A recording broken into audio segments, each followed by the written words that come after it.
Mirëmëngjes.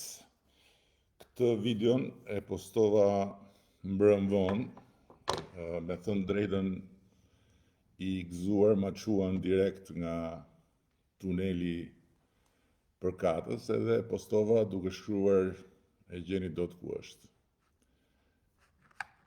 Edhe pati komente interesante me sa I pash që I mblodhi skuadra që merret me sym-syn. Edhe praktikisht është bukur për ta hapur me këtë pjesë, sepse përgjigjet ishin interesant. Për shembull, disa u morën me bojaxhinjt që ishin në fund të tunelit. Aty ku 10 bojaxhinjë e lyen me rula si në kohën e qepës, edhe me të qeshur Toni Sheu. Ose aty ku I kishit vënë për të lyer me rul njerëzit, Jorgo Mulla. Ose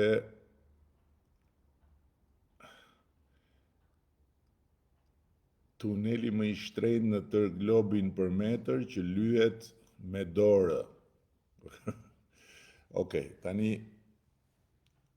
ky është tuneli I shumëpritur I Murrizit, tuneli I Murrizit, I cili më në fund u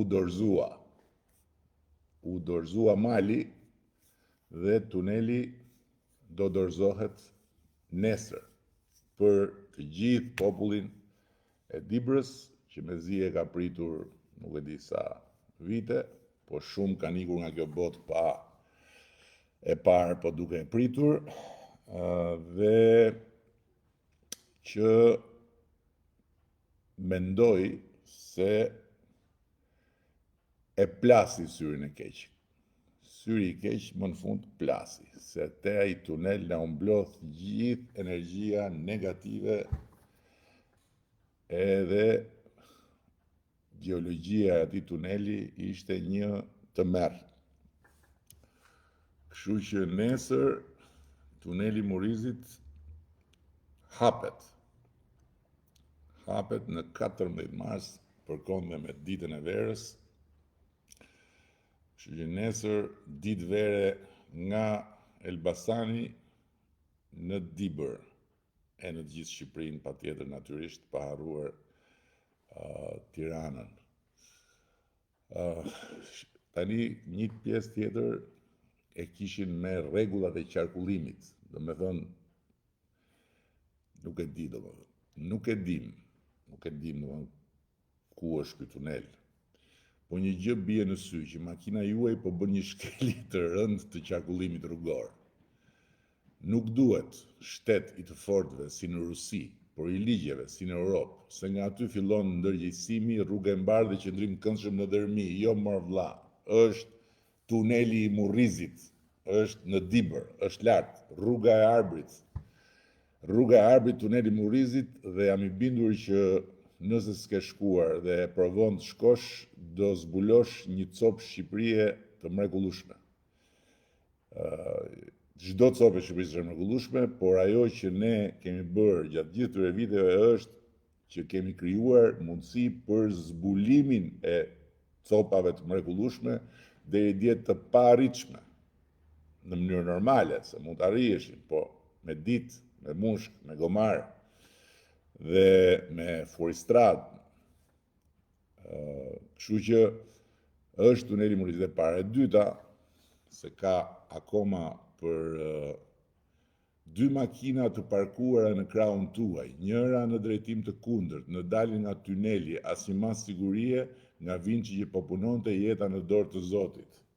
Tani makina ishte për të bërë një panoramë të gjithës dhe ma quan mua sepse nuk e kam besuar më që kjo punë do mbaroj pa mbaruar. Do me thënë në sensin që pa u mbaruar, thosha s'ka për mbaruar ndonjëherë, sepse disa herë na preu krahët gjeologjia aty, duke nxjerrë probleme të formacioneve gjeologjike, kështu që nuk është në një situatë normale dhe nuk është për në dhërmi. Pra nuk është se dje unë po shkoja në dhërmi dhe po kaloja si në Rusi. A më kuptoni? Po më shumë për humor këto se jam pak i mërzitur sot në fakt. Jam ngrirë i mërzitur se Kujtim Gjuzin e kishin lënë në det hapur. Dhe nga ana tjetër në det hapur kishin lënë edhe një gjeldetit peqinit, po për këtë do flasë mbase pak më vonë, po për kujtimin u mërzita shumë, sepse është i vetmi përfaqësues dinjitos i Shqipërisë madhështore.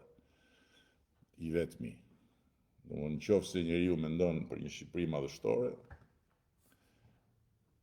e vetmja gjë që të shkon në mendje është Kujtim Gjuzi. Se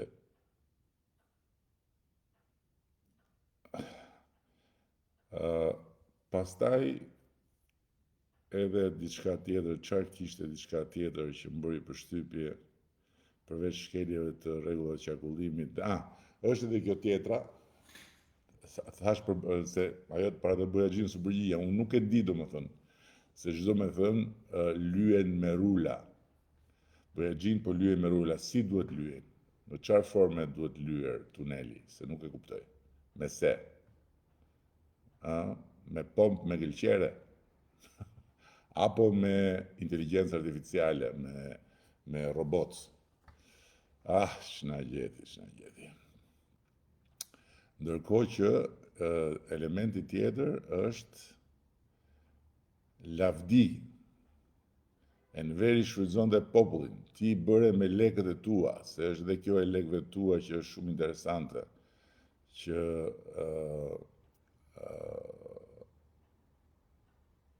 në kohë që është dhe ana tjetër medalje, gjeni do të sa ka kushtuar mbi vlerën reale, pa llogaritur që sa herë të kaloni do paguani prap për tunelin që u hap me taksat tuaja, kush e gjen. Në fakt, ky tunel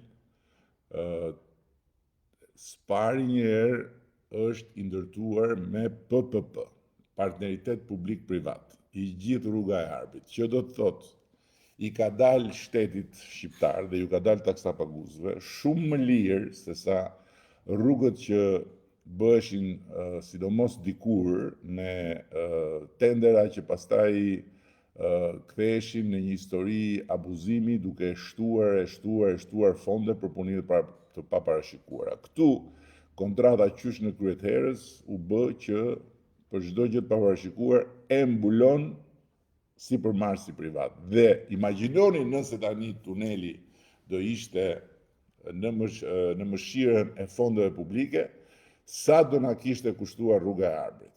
Ndërkohë që kostot shtesë në bazë kontratës i mori përsipër sipërmarrësi. A më kuptoni apo s'më kuptoni? Dhe ajo që do bëj shteti është që do ta shlyej detyrimin, po jo detyrimin mbi kostot shtesë, sepse ata ka marrë përsipër sipërmarrësi, por detyrimin mbi fondin limit të parashikuar. Ndërkohë që rruga e Arbrit dhe tuneli, sa t'jem unë këtu, nuk do kenë taks, që t'jemi të qartë. Nuk do kenë taks, nuk do kenë tarif, nuk do kenë toll, si quhet, të rrugës, sa t'jem unë. Më mbrapa, shifni e bëni pastaj, po sa t'jem unë jo njerë, që t'jemi shumë qartë.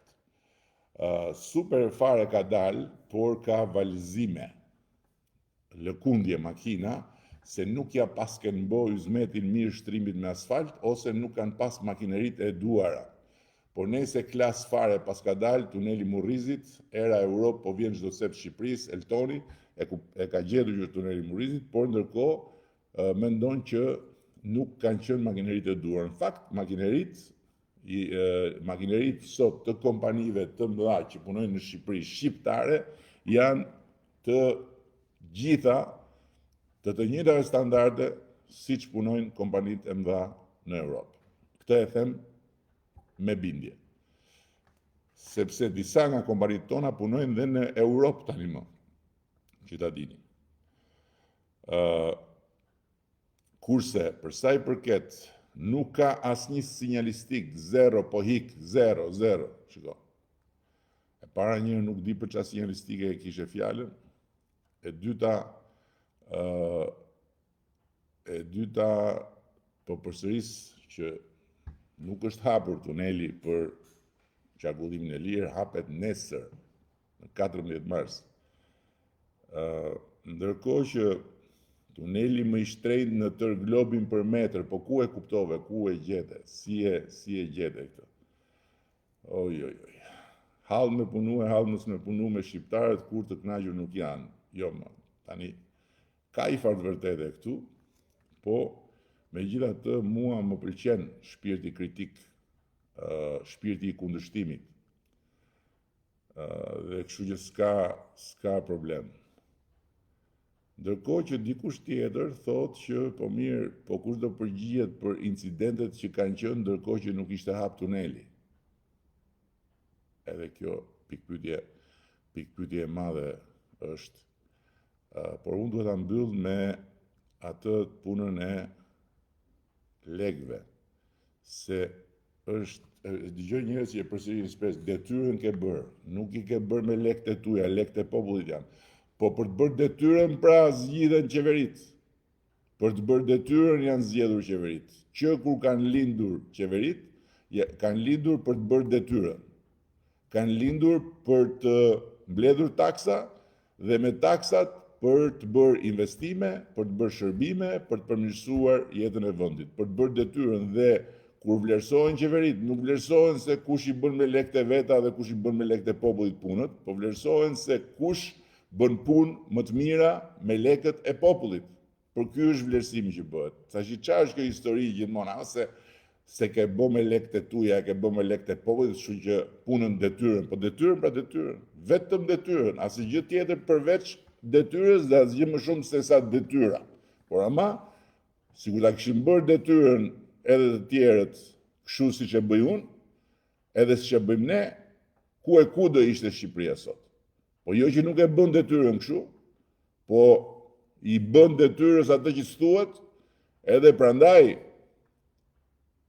kur morëm ne detyrën, Shqipëria ishte në fund të pusit, në të gjitha drejtimet, në të gjitha aspektet, në raport me çfarë duhet ishte dhe si mund të ishte. Detyrën pra, Nëse, kështu që ta mbyllim me këtë pjesë, më në fund, rruga e Arbrit, plumb pushke nga Tirana deri në Dibër dhe për pak ditë, javë, mbyllet dhe segmenti Maqellar Peshkopi dhe ata që janë në bulevardin e Peshkopisë, që pa ju ardh rruga e Arbrit deri në bulevard si Dibran Dem Babaden, nuk e quajnë, do ta kenë plumb pushke. Nga hoteli i legjendarit Hotel Turizmi i Astridit, i miku tim legjendar, deri ke Hotel Interkontinentali i Ramgecit, i miku tim demokrat. Dakord? Hajde. Harron një sent ti që lyp prap vota dhe për shkak të vjedhjeve nuk i merr ti. Thu që nuk baj jetë luksi e nuk thu ti me çka e bleve shishen e venës 32.000 euro ose 33.000 euro. Po mirë se po ku ma peti mu këtë shishen e venës? Hajde se po them dhe unë, ti e pin 37.000 euro. E ti si ma provon që nuk e pin? Si ma provon ti që nuk e pin? Je ti që duhet ma provosh që nuk e pin venën 37.000 euro, apo jam unë që duhet ta provoj? Apo unë vetëm duhet ta them? Hajde muhabet, hajde se pashi ishin marrë ishin marrë shumë në fakt, edhe me atë që thash unë lidhur me mosngrënien. Po është habi e madhe. Unë nuk thash që nuk ha buk 2 ditë se s'kam qa ha. Nuk e kisha për atë dhe nuk e thash për t'u duk si njeri që jam pa buk, prandaj mos kujtoni se unë bëj këto gjëra që ju thonë për mu. Nuk e kisha në atë sens. Po kënet, e keni parasysh. Po me që u hap ky muhabet, desha t'ju them që unë e bëj këtë gjë për arsye komplet tjetër. Për arsye se agjërimi, jo agjërimi si besimtar, po agjërimi për t'u kujdesur për mendjen në radhë parë. Edhe pastaj edhe për trupin, se mendja shëndosh në trup shëndosh, dhe për të lehtësuar veten nga ngarkesa, është një metodë dem babadem. Nuk është një gjë që lidhet thjesht me besimin apo besimtar. Dhe abstenimi nga ushqimi, duke konsumuar ujë natyrisht, jo si agjërimi domosdoshmërisht agjërimi i besimtarëve, por me konsum ujë dhe çaj ose pije pa kalori, bën që të pastroj, të filloj një pastrim i qelizave dhe të rritet qartësia mendore. E natyrisht, duke u pastruar qelizat edhe duke u rritur dhe qartësia mendore,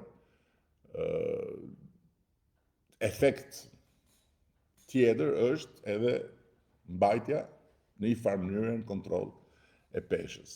Dakord? Dhe 24 orëshi bëhet dark me dark ose drek me drek. Po kujt i flasësh, për si të flasësh. 48 orëshi është akoma më i mirë, sepse thellon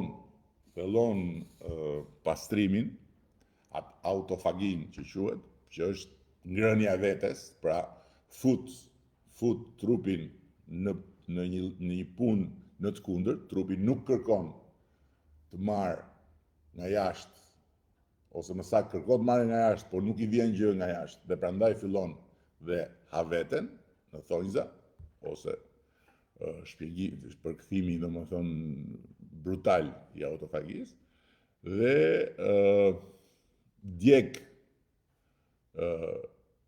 djeg shumë më tepër yndyrat, dhe natyrisht që rrit akoma më shumë qartësinë mendore. Më i forti dhe më efektivi është traditori. Unë tash 2-3 herë e kam bërë në gjithë kohrat që kur, sepse është i fort, edhe për shkak të detyrës është e vështirë për t'i thënë dikujt s'mundem ose se vjen dikush etj. Por ai sjell ndryshime të mëdha të natyrës të thella në fiziologji, provokon një humbje të konsiderueshme të yndyrës, ka efekt madh mbi sistemin imunitar, ka efekt mbi zorrën, domethënë këto të gjitha janë gjëra që unë i kam studiuar kur si sportist i kahershëm fillova të ndjej rëndesat. Do doja të kisha qenë më i disiplinuar në këtë aspekt, do doja të kisha qenë më pak peng i stresit edhe i ngarkesës, dhe të isha më i rregullt, e bëj rrallë të gjë. E bëj rrallë. Ndërkohë që duke qenë se jemi në muajin e Ramazanit, ajo që është impresionuese, jo thjesht tek agjërimi, por tek i gjithë cikli i veprimtarisë fizike të një besimtari musliman sipas të gjithë riteve të përcaktuara është impakti shkencor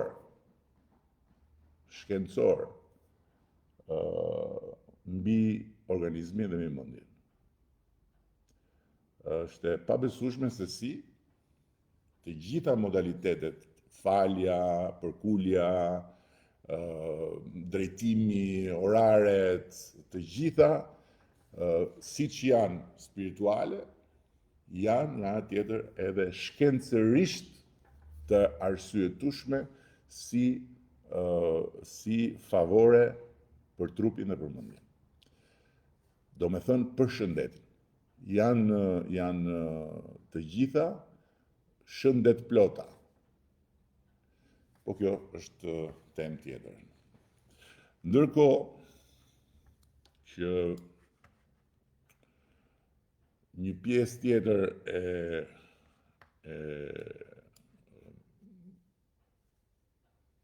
komenteve lidhen me ditën e mbrëmshme, kur u fol dhe u shpallën skuadrat që do të konkurrojnë në 11 maj. Kush po i voton? Janë disa që kanë hyrë në listat sigurta se si janë mban të përballen në listë të hapur, sepse nuk kanë pikën e mbështetjes nga populli, e kanë zhvatur popullin kur kanë pas një detyrë në dorë. Me siguri këtë duhet ta kesh pasur për aleancën e Shqipërisë madhështore, sepse kush kishte në një dyshim, apo kush kishte ndonjë shpresë, apo ndonjë besim të mbetur, mjafton të shikoj skuadrën në listën e mbyllur të kryeqytetit. Skuadra në listën e mbyllur të kryeqytetit është tribuna VIP e Kënetës. Do me thënë, doni të shihni kush janë VIP-at e Kënetës, shikoni skuadrën e në listën e mbyllur të kryeqytetit të Shqipërisë madhështore. Ku mungon kujtim gjuzi, i cili po përdoret, ose më saktë po keq përdoret në mënyrë brutale, sepse është i vetmi që do ta kishte merituar të ishte aty në skuadrën e mbyllur. Për atë nivel që ka Këneta, me ato mustaqe që ka kujtimi, absolutisht e meriton. Ndërkohë që Dash Sula, i madhi Dash Sula, që nuk ka lënë gjë pa bërë për ta kap një vend në tribunën VIP, u la jashtë. U la në det të hapur. Dhe me sa unë mora vesh, u arratis, sepse nuk e përballoi dot këtë poshtrim që i bëri Këneta dhe vazhdon të besoj ama që Shqipëria bëhet. Dash Sula u fut te Shqipëria bëhet. Por në fund të ditës, Dash Sula thuaj çfarë duash, po është gjeldeti i peqinit dhe nuk pajtohet dot Këneta me të, se është i parasysh ato puplat e mëdha, papajtueshmëria me ujin e Kënetës, domethënë është tip i veçantë në llojin e vet. Gjeldeti, po shumë i veçantë. Tek Shqipëria bëhet. Vazhdon pra o me Shqipërinë madhështore, o me Shqipërinë bëhet, pra gjërat mëdha shumë në horizontin e mbyllur. Tani, për të ardhur tek gjërat serioze, se këto janë gjëra jo serioze. Dhe për këtë arsye është e vështirë të jesh serioz kur t'jesh shumë serioz kur komenton dhe kur flet. Dhe nuk është puna e sharjes, se këto nuk janë të shara, këto janë mënyra për të thënë se me cilët kemi të bëjmë. Mënyra për të thënë se me cilët kemi të bëjmë. Skuadra jonë kombëtare është diçka krejt tjetër. Është diçka krejt tjetër e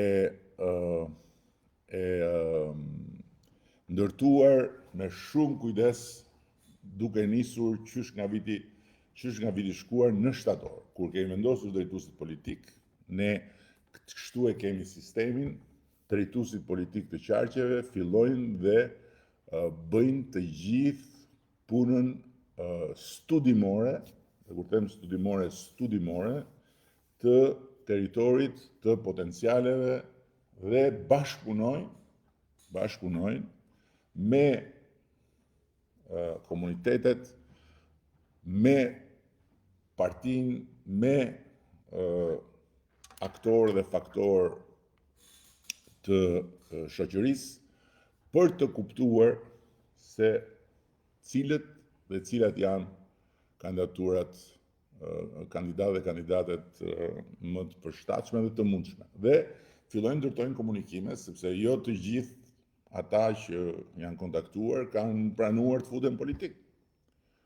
Një pjesë madje edhe të keq ardhur, se s'kan dhe faj. Duhet një guxim ekstra që të hysh në këtë arenë, se këtu domethënë Hoxha, Prifti janë me barë çdo ditë. Llogarit tani të merresh me politikë dhe të jesh në pasqyrat e kënetave, e moçaleve mediatike. Kështu që drejtuesit politik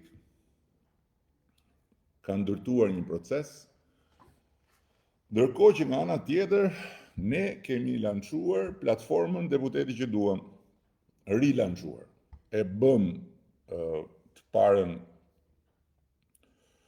provë në 2021, ishte hera e parë, nxorëm disa mësime, bëm disa përmirësime të sistemit dhe patën rreth 500 e kusur aplikime.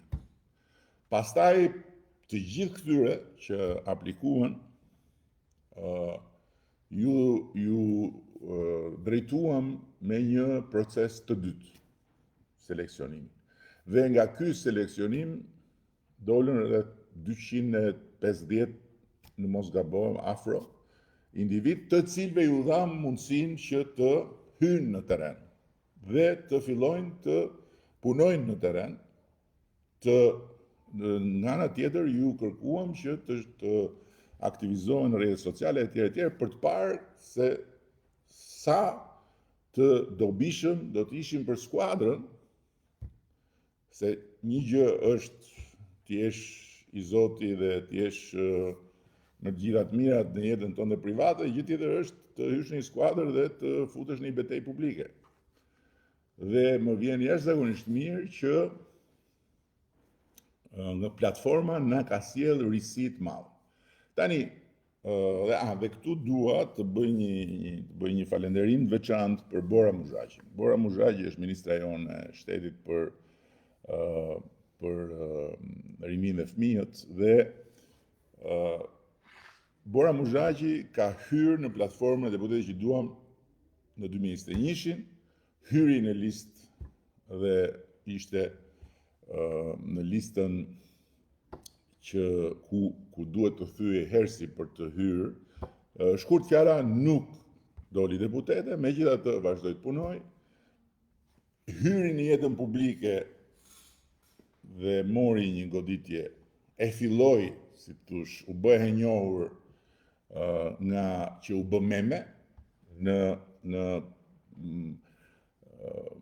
mungesë të eksperiencës, në mungesë të orientimit, se nuk është e lehtë të vënë kamerat si mitroloza përpara, pa pritur, pa kujtuar, edhe të japësh përgjigje kur s'ke asnjë eksperiencë, kur s'ke asnjë përgatitje. Megjithatë, ka bërë një punë dhe një përpjekje këmbgulse për ta kapërcyer dhe ka kapërcyer atë moment që mund ta kishte thyer njëre mirë psikologjikisht, dhe nga ana tjetër ka punuar shumë me disa programe të veçanta, sportin shkolla, artet dhe zejet, dhe nga ana tjetër është angazhuar me platformën. Kështu që dua ta falenderoj për punën që ka bërë me platformën, se platforma na ka dhënë goxha dorë, se ka qenë, si thush, një burim i pavarur prurjesh të reja. Tani, dhe jam i bindur që platforma në zgjedhjet e ardhshme të 2029-s do të jetë një instrument i jashtëzakonshëm, se tani më me këtë herë të dytë ka dhënë provën tek shumë skeptik që funksionon. Listat e hapura dhe partia e mbyllur, listat e mbyllura dhe partia e hapur. Këto të dyja kanë qenë linjat strategjike të këtij procesi. Çfarë do të thotë? Listat e hapura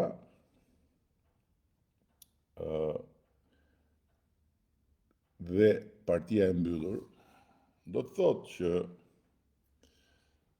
në kushtet kur të gjitha përpjekjet për të hapur partinë bëjnë një efekt relativ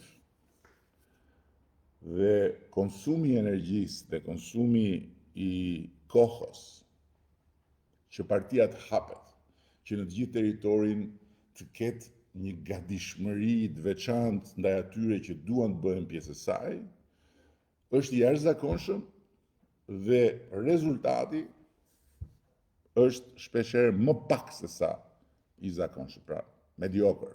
Pse? Sepse ka gjithmonë një tendencë mbyllëse. Dhe listat e mbyllura dhe partia e hapur do të thotë që ne i kemi shfrytzuar listat e mbyllura për të hapur partinë. Pra në një farë mënyre për ta bërë hapjen brutale. Brutale në sensin që nëse kapacitetet e brendshme në territor, nga i pamja e qasjes organizative, janë të tilla që e pengojnë hapjen, atëherë ne duhet ta imponojmë në një moment kyç. Dhe ta imponojmë duke i dhënë mundësi të rinjve, duke i dhënë mundësi të rejave, që përndryshe nuk do hynin dot. Dhe këtu kam dy shembuj. Ka shumë shembuj, por kam marrë dy për Neo Malsoria, Mariana. Neo Malsoria unë e kam njohur sepse kam pasur ftuar në podcast. Ajo është një vajzë e cila ka lindur dhe shritur në një vend periferik në malsinë e Dukagjinit dhe vetë pa asnjë dorë, pa asnjë krah, pa asnjë mbështetje, vetë me guxim, me ambicje e ka të jashtëzakonshme, i lexohet në sy, ka marrë rrugët e botës dhe ka studiuar shkenca politike. Pastaj është kthyer dhe ka rishkuar atje, tek ai vendi vet atje, që unë akoma nuk e kam vizituar atje. Dhe një shtëpi të varfër e ka kthyer në një destinacion turistik të jashtëzakonshëm. Dhe është bërë simbol i Shqipërisë turistike, duke sjell atje të huajt dhe duke eksportuar praktikisht produktin e natyrës, e mikpritjes, e gjithçkaje që përndryshe do të mbetej diçka e pazbuluar dhe e pashfrytzuar. U qas ndaj platformës. Dhe natyrisht që nëse Mariana do të ishte në listë në hapur, do ta kishte shumë të vështirë. Ndërkohë që nëse në listën mbyllur do të ishte dikush tjetër që ka një mandat, ka qenë aty, ka strukturat, ka aksesin, jo vetëm që do të ishte i sigurt, po nuk do të punonte për Marianën me zellin që do punoj për vetën e vet. Dhe këtu duhet përmend një person tjetër që më ka bërë shumë përshtypje dhe që e vlerësoj dhe më shumë sot, Edona Bilalin, e cila erdhi si deputete e para në Shkodër, pikërisht me këtë insistim, sepse insistimi im ka qenë dhe mbetet partia duhet hapur, partia socialiste duhet jetë një instrument. Nuk është qëllim vetvete, është instrument. Në duart jo vetëm të atyre që janë brenda, por edhe atyre që janë jashtë.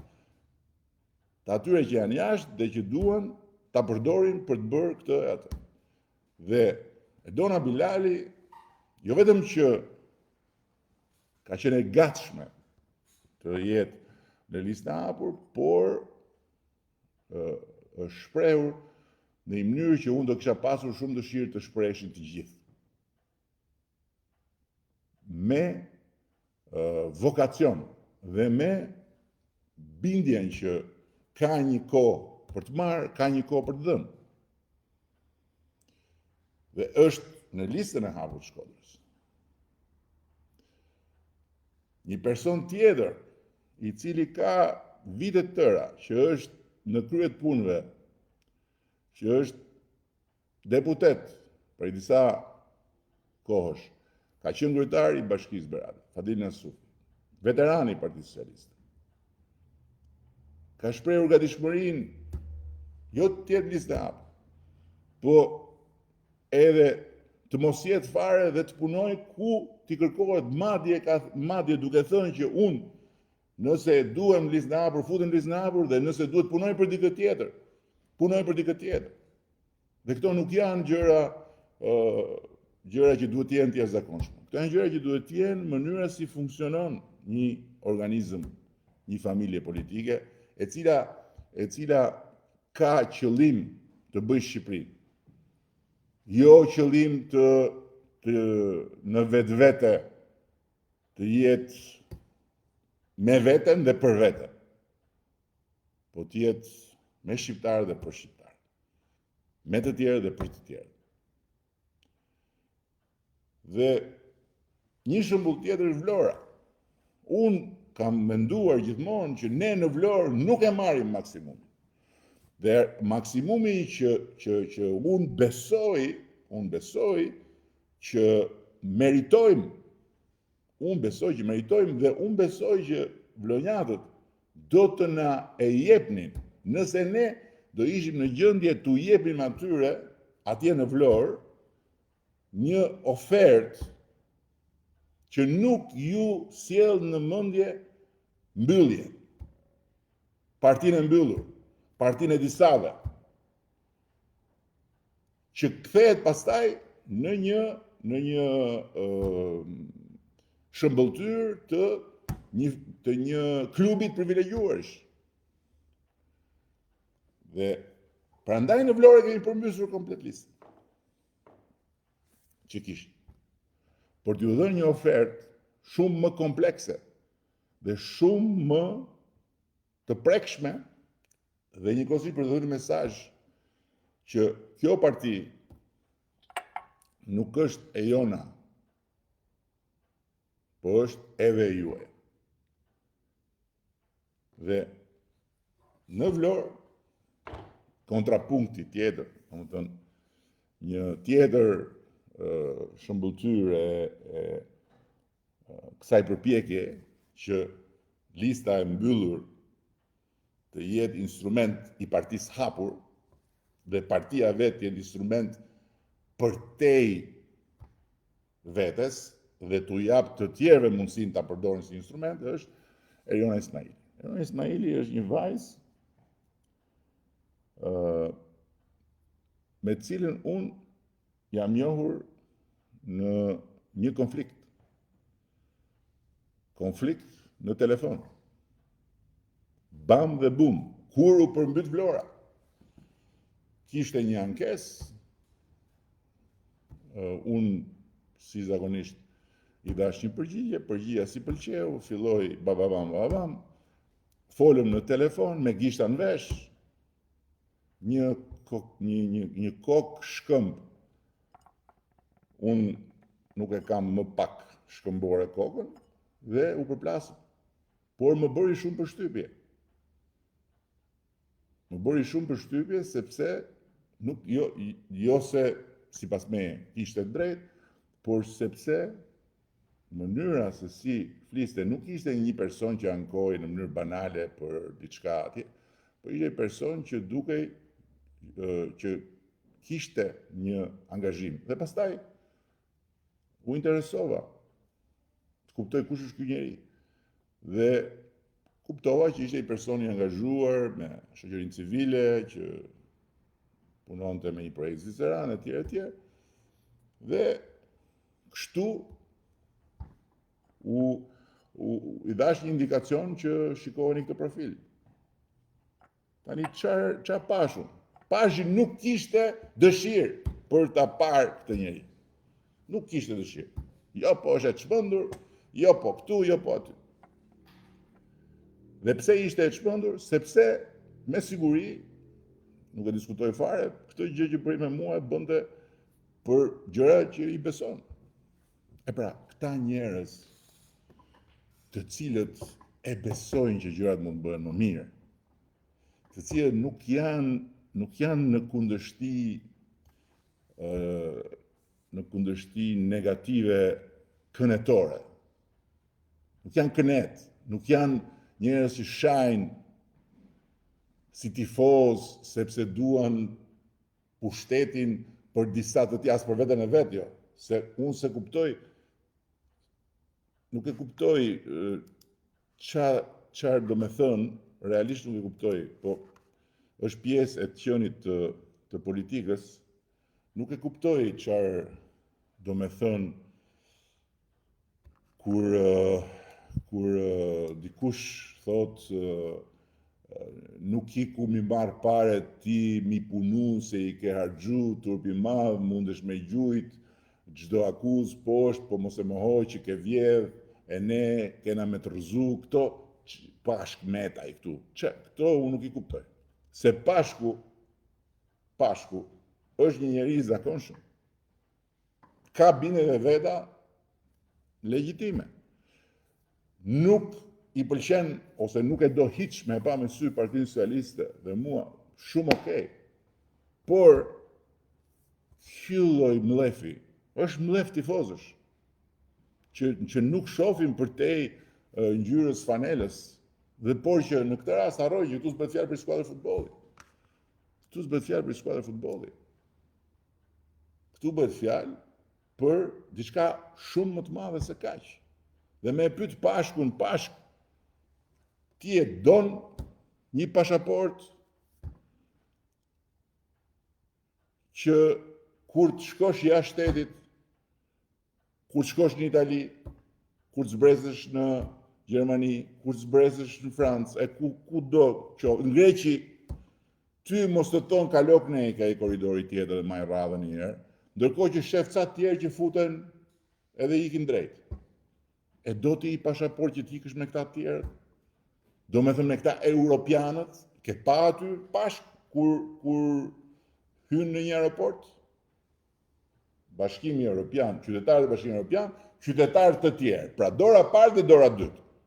Dhe zotrote, zotnia juj, bashkë me gjithë të tjerët, dhe me mu kur sisha në këtë detyrë, dhe unë prandaj jam këtë detyrë, se nuk du që asnjë shqiptar të vazhdoj të hy në atë koridorin tjetër, si që kam hyun derisa erdha në këtë detyrë, dhe nuk du që kur të lej këtë detyrë të hy prapë ka i koridori tjetër. A më kupton ti?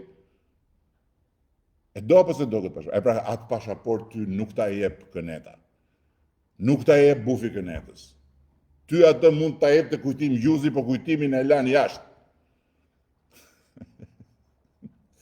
nuk ta jep dot ty tribuna VIP e Kënetës, mere shife listën shkredën kryeqyteti Shqipërisë, viti 2025, shif listën, shif se këtë kanë thënë Mangi questa minestra, se ti e nga Italia më duket pash, e diti që më thënë, haje këtë qorbë, se s'ke ku shkon, s'ke rrugë tjetër, haje, shife, meri shifi, një nga një, gjithë tribunën VIP Kënetës, do ti ata të shkojnë parlament.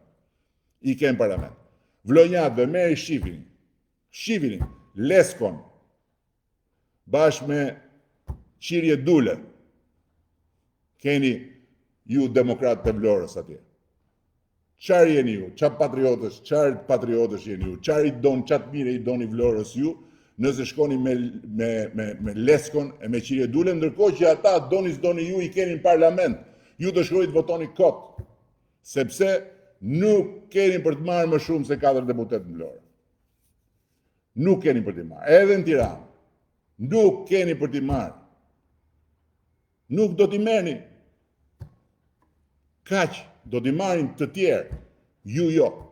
Atëherë për çfarë të shkoni të votoni? Këta ju kanë thënë, doni s'doni, ne këtu jemi. Ndërkohë që ajo që unë po bëj, ajo që ne po bëjmë është krejt e kundërta. Unë po ju them të mive, doni s'doni, partia do hapet.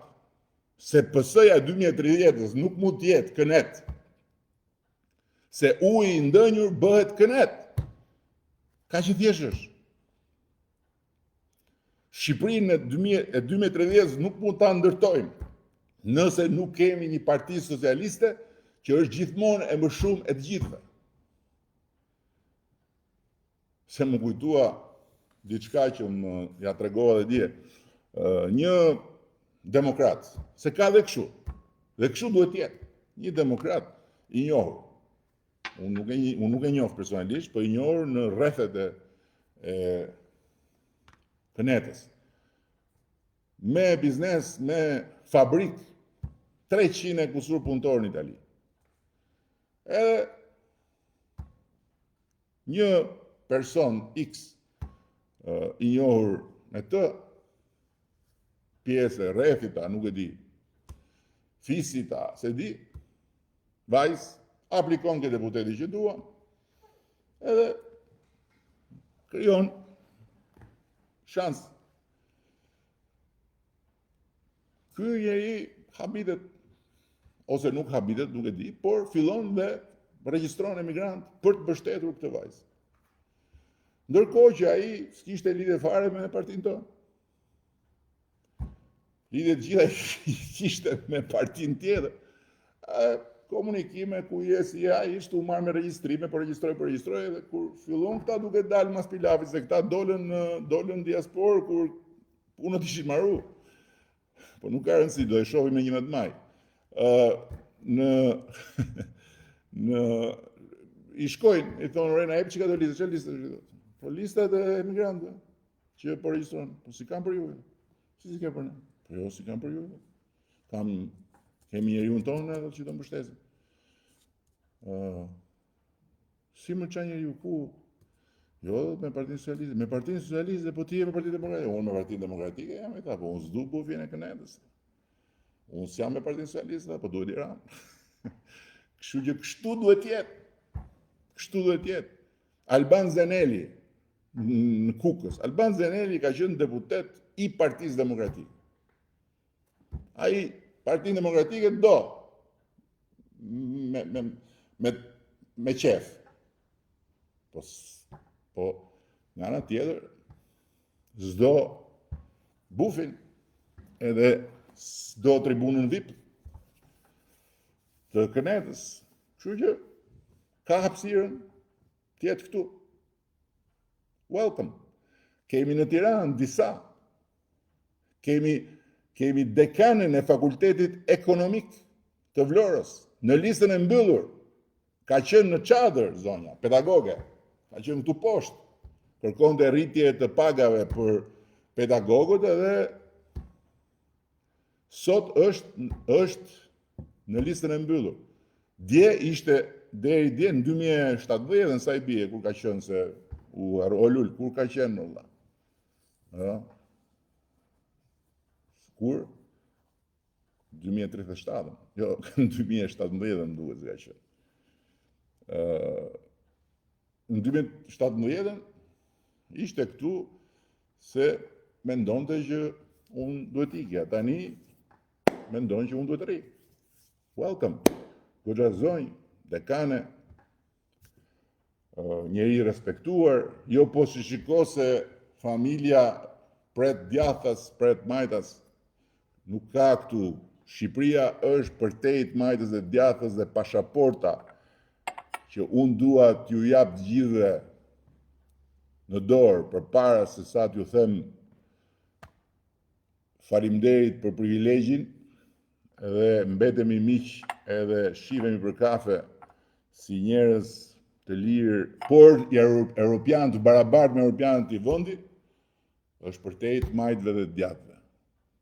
Pashaporta që unë dua t'ju jap në dorë brenda 2030-s është ajo që mbyll përfundimisht historinë e poshtrimit të shqiptarëve dhe të qenit qytetarë dorës dytë nën këtë diell, në këtë kontinent. Dhe kjo nuk ka lidhje të majtë të djathtë që janë çfarë janë, kush do të punoj për atë pasaport dhe kush do të punoj për Shqipërinë ka vendin këtu te Partia Socialiste, nuk e ka vendin as në kënet, as me kënet. Dhe do flasim për të, do flasim. Kështu që do më falni të largohem duke ju thënë që presim sot komisioneren për zgjerimin e Bashkimit Evropian Marta Kos, një zonjë slovene, dashamirëse jashtëzakonshme dhe shumë e përkushtuar për të mbyllur negociatat me Shqipërinë brenda vitit 2027. Që të mbyllen negociatat me Shqipërinë brenda vitit 2027 në 11 maj duhet na jepni një mandat total, me zemër. Total jo në kuptimin 140 deputet, po total me zemër. Socialistë e demokratë. Edhe dëgjoni, nëse do votoni për Partinë Socialiste duke qenë demokrat, do thani kënetën. Doni ta thani kënetën apo doni të vazhdoni të shihni aty kua, e do rrini gjithë jetën në opozitë. Se mirë unë, se mua nuk më mundni dot. Nuk e keni të pamundur. Po nuk do ta mundni dot kurrë Partinë Socialiste. Edhe pa mund. Besojeni këtë gjë. Dhe atëherë nuk do ishte mirë vërtet. S'është ndonjë problem se edhe në Suedi kanë që është kulmi i demokracisë, kanë ndetë qendra e majtë, Partia Social-Demokrate Suedeze kanë ndetë nuk e di sa vite, sa dekada, po nëse doni një alternativë të Partisë Socialiste dhe nëse doni të dilni nga qertulli vicioz, duhet të lexoni teorinë e kalit të ngordhur. Është njihet Dead Horse Theory. Lexojeni. Teoria del cavallo morto Pashk. Merre lexoje, ajo është Partia Demokratike. Okej? Okej. Shumë faleminderit dhe më e mira është e gjitha përpara.